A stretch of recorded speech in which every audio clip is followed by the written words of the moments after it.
How is that fight furthering the relationship between two characters? Do they want to fight? Do they not want to fight? How is that part of the story?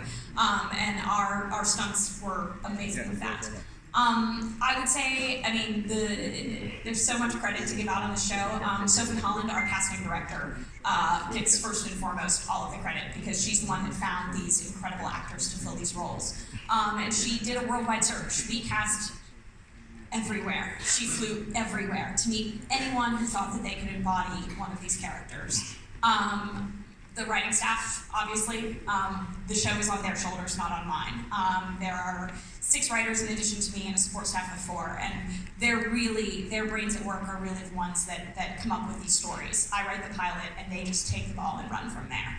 Andrew Laws, our production designer, he's the one, when you guys watch the show, all of the beautiful scenery, that's all out of his brain. And we had an incredible relationship. He would dig back into the source material, into the books, find every description of every land and building, and then head out into the world and try to find it. And when he couldn't find it, he'd design it himself. Tim Aslan, costume designer. I mean, there's so many people. We carry a crew of about 300 people at all times. Wow. So you use CGI a lot also, but you also did a lot of set designs. Yes, so it's a great question because obviously it's a world of fantasy and monsters don't exist in our world and magic doesn't exist in our world, at least not this type of magic, or this type of monsters actually. So, you know, obviously we did have to rely on CGI a lot. What we would do with both sets and set design and also monsters is we would start with whatever we could find in the environment. For monsters, sometimes even that was via prosthetics. We're a very actor-based show. If I can see the actor in some way, that's what I want to do. I don't want Henry fighting something that's not there. So we would try to use something organic and real as much as possible, and then we try to build on that. I have, it says here, the author of the book, Andrzej Sapkowski. Yep.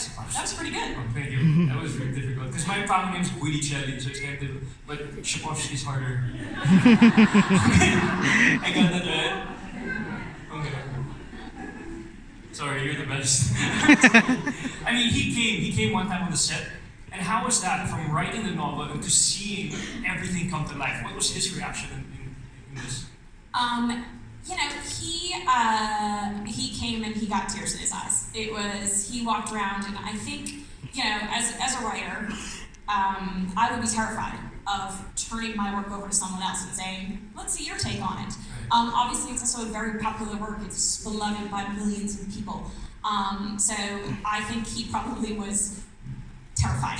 But he came and he got to meet Henry in a really funny interaction as well.